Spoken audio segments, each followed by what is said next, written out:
Chapter 4. At intervals during the first night of Eliza's incarceration in the pen, she complained bitterly of Jacob Brooks, her young mistress' husband. She declared that had she been aware of the deception he intended to practice upon her, he never would have brought her there alive. They had chosen the opportunity of getting her away when Master Barry was absent from the plantation. He had always been kind to her. She wished that she could see him, but she knew that even he was unable now to rescue her. Then would she commence weeping again, kissing the sleeping children, talking first to one, then to the other, as they lay in their unconscious slumbers, with their heads upon her lap. So wore the long night away, and when the morning dawned, and night had come again, still she kept mourning on, and would not be consoled. About midnight following, the cell door opened, and Birch and Radburn entered, with lanterns in their hands. Birch, with an oath, ordered us to roll up our blankets without delay, and get ready to go on board Tile boat. He swore we would be left unless we hurried fast. He aroused the children from their slumbers with a rough shake, and said they were sleepy, it appeared. Going out into the yard, he called Clem Ray, ordering him to leave the loft and come into the cell, and bring his blanket with him. When Clem appeared, he placed us side by side, and fastened us together with handcuffs, my left hand to his right. John Williams had been taken out a day or two before, his master having redeemed him, greatly to his delight.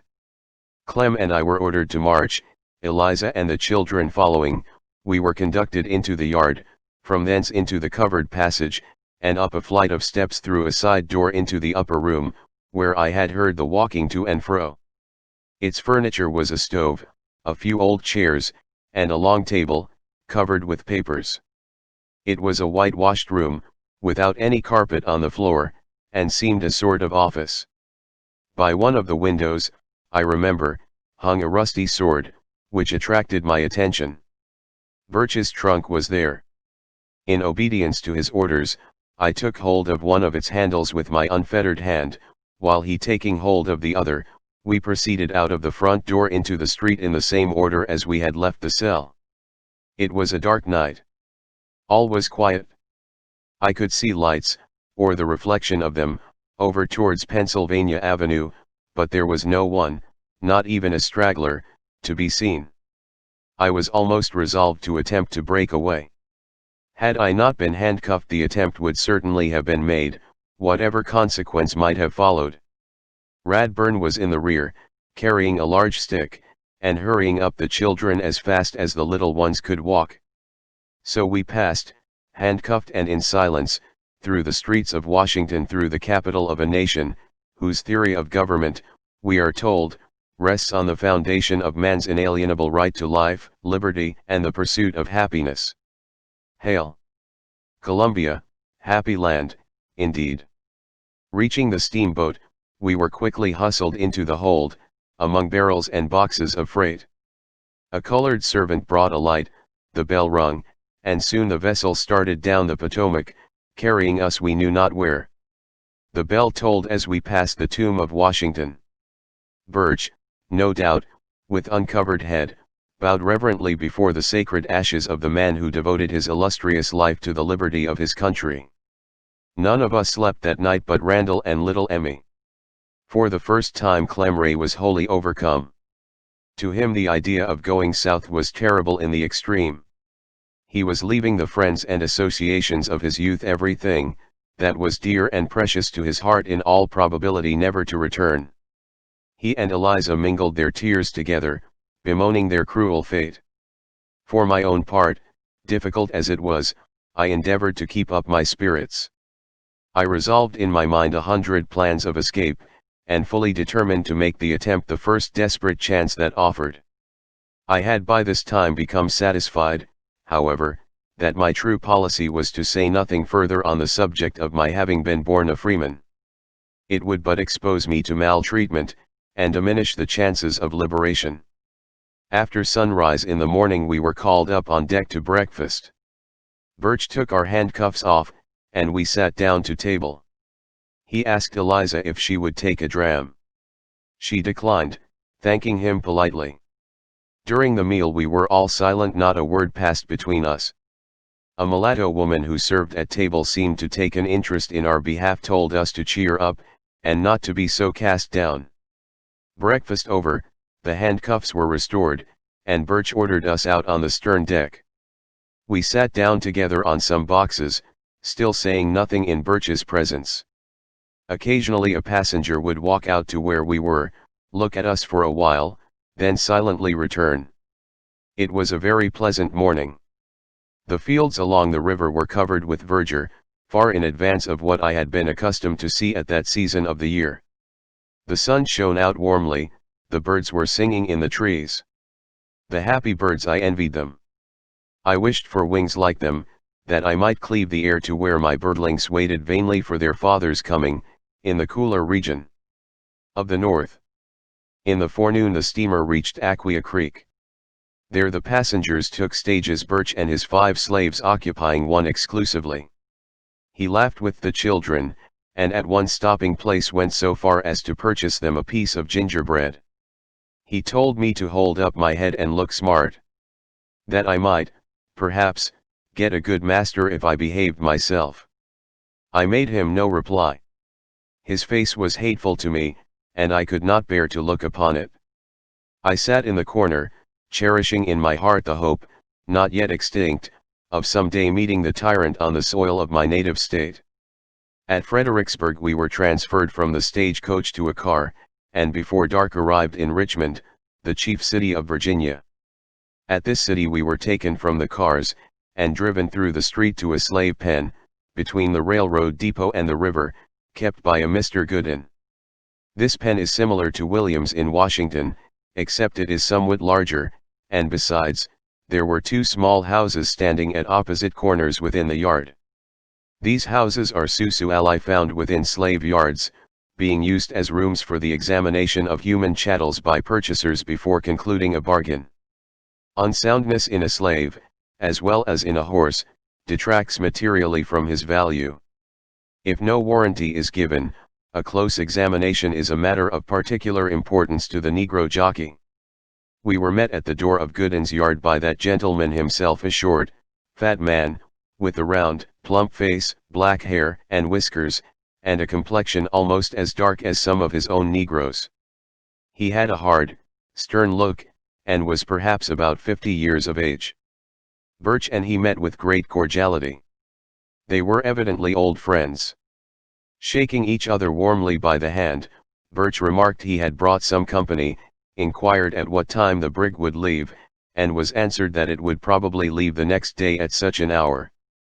Gooden then turned to me, took hold of my arm, turned me partly round, looked at me sharply with the air of one who considered himself a good judge of property, and as if estimating in his own mind about how much I was worth.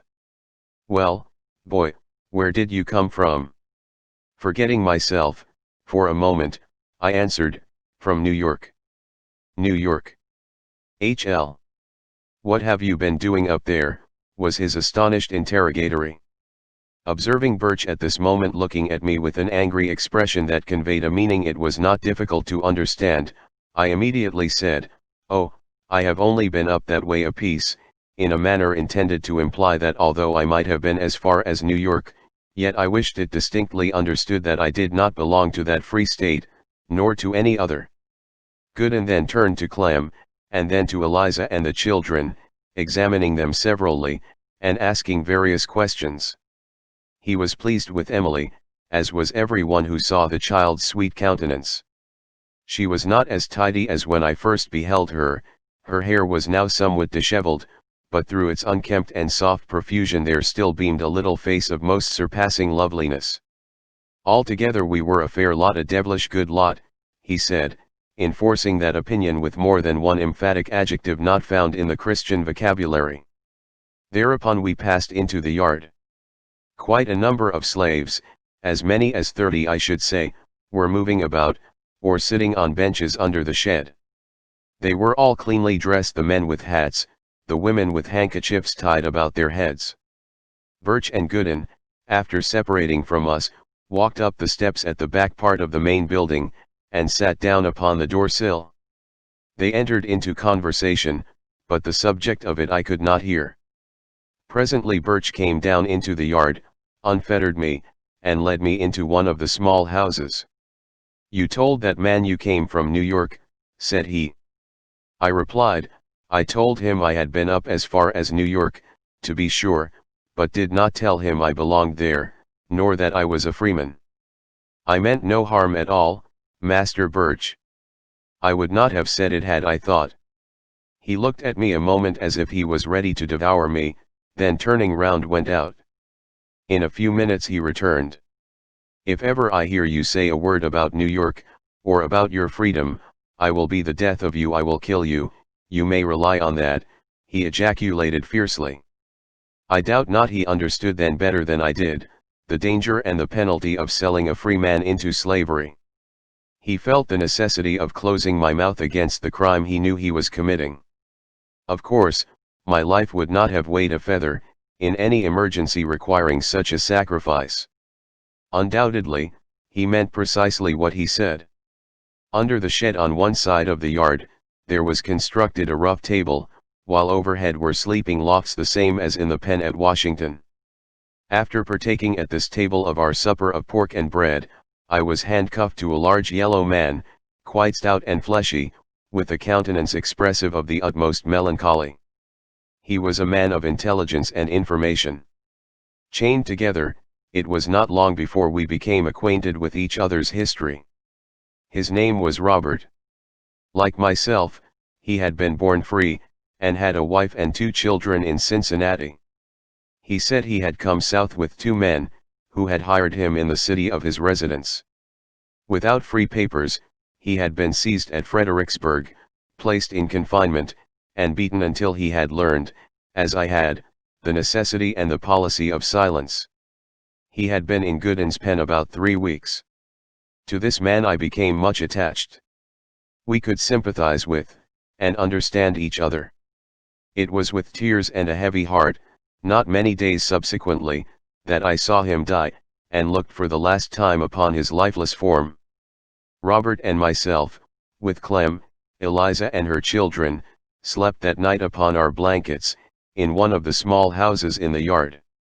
There were 4 others, all from the same plantation, who had been sold and were now on their way south, who also occupied it with us.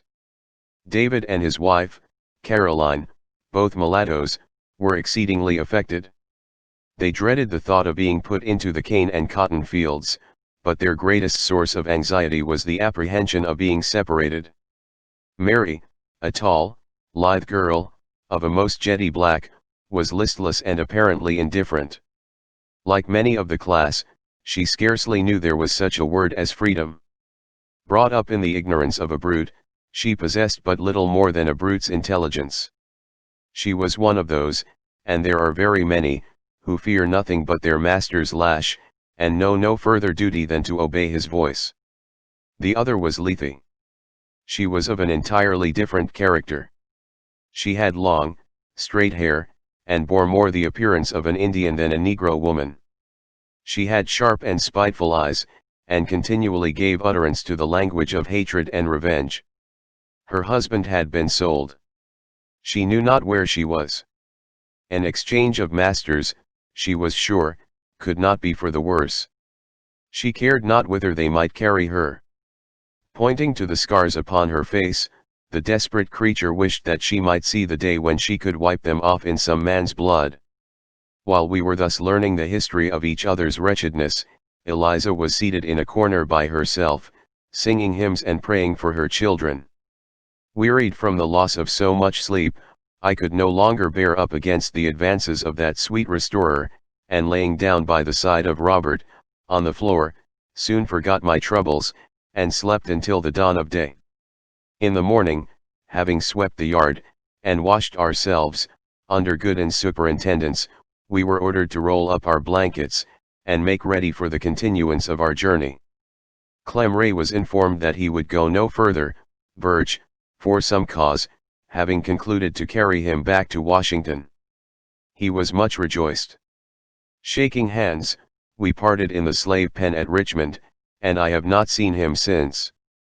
But, much to my surprise, since my return, I learned that he had escaped from bondage, and on his way to the free soil of Canada, lodged one night at the house of my brother-in-law in Saratoga, informing my family of the place and the condition in which he left me.